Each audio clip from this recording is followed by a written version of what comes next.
Right, 15-26, good luck. So we've not played before, we have no head-to-head score there.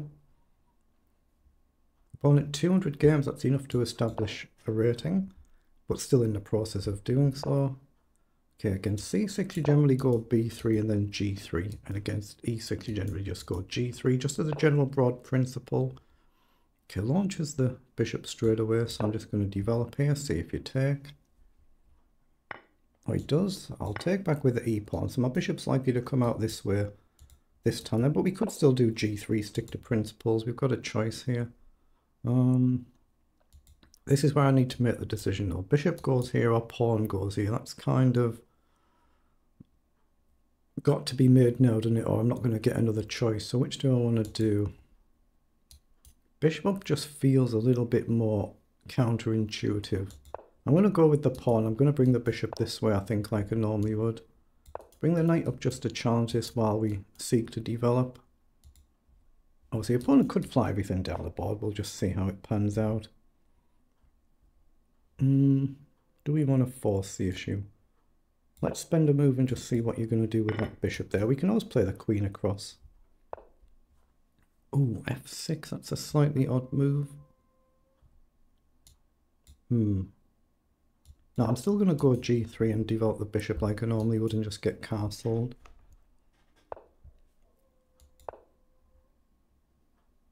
Right, so now we're just going to castle.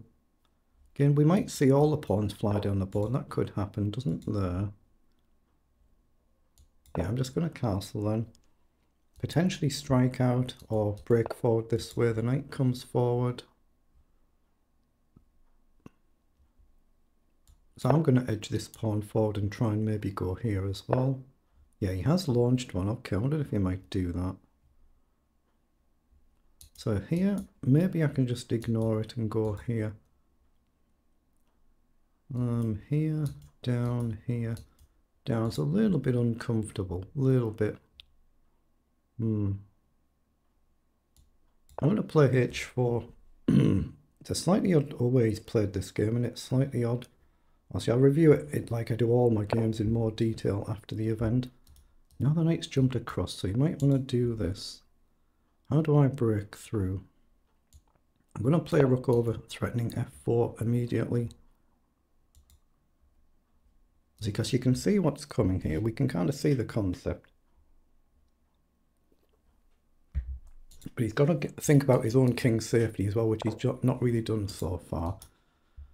So here now, and you can't actually take. If you take with a knight, I just take back. So I can get rid of one of my double pawns and maybe take here, but it might actually be opening things up in a negative way. So maybe do I just do b5 and challenge this?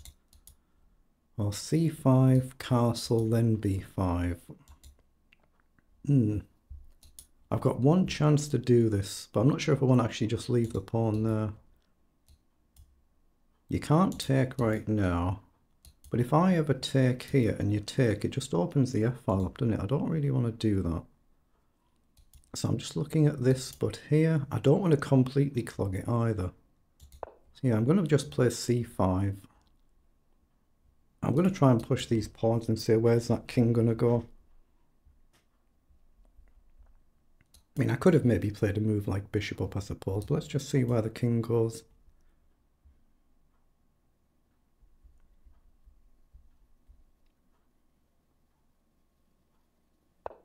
Yeah, so he's lining up this move. There's no other reason to really play that, is there? So I think f4 now is called for, isn't it? Now you can actually take, but if we trade the queens, then that structure would be fine for me. It takes all the sting out of it, I think. So I'm going to risk f4 now. You can take now because there's oh yeah, he's doing this really quickly, actually, really quickly. I'm going to go here and threaten to take that knight. I wonder if he'll just castle and ignore it, but he's banging out these moves, dangerous moves, really, really quick.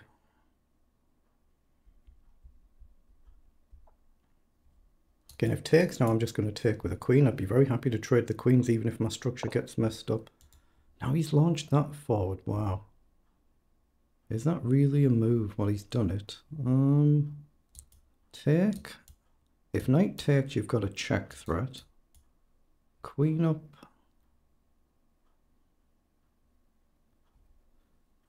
I think I can take here. If knight takes worst case, I can sack. There is a check threat, but he's banging these moves out seriously quickly. A little bit concerning. I can drop back. I can play queen up. Now there's only one check. And if you do it, I can take the knight. And if you go anywhere else, I can take the queen. But you've got knight across. Queen takes, yeah. I wonder whether to sack the exchange here. Rook across. I'm going to sack the exchange here, yeah. He's playing these moves, a little slightly odd moves for a player this level. Obviously, I'll review it more carefully after the event. We're looking at idea like queen up. Oh, now he's just hung his queen for no reason whatsoever. What the heck? Why has he done that? Let's just hung the queen and hung the game for no reason. He's played an amazing game up there, hasn't he? And then he's just completely blundered it. Now the knight hangs. Very, very dangerous, isn't it? Very dangerous. It's why you can never take games for granted, even when you see a big rating gap. And obviously trusting that your opponent is perfectly legit. Which it seems to be, of course, but it's why you can never ever just take these games for granted. Now we could try and take this pawn. We can try and push here to open the king's defences up. Oh, he's had enough. He's just resigned that one. He's kind of had enough. Okay, fair enough. So we'll pop it through the analyzer and see what the engine says about it. 24 moves. Actually, it felt like more than that, didn't it? It felt like we played more than that. So let's just see if the engine says we played it okay or not.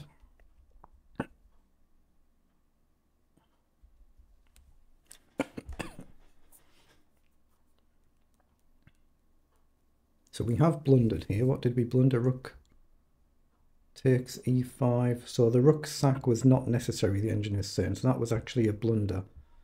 So a typical game for us, 85% accuracy. My opponent's 76. My centre pawn lost 38. My average is 32.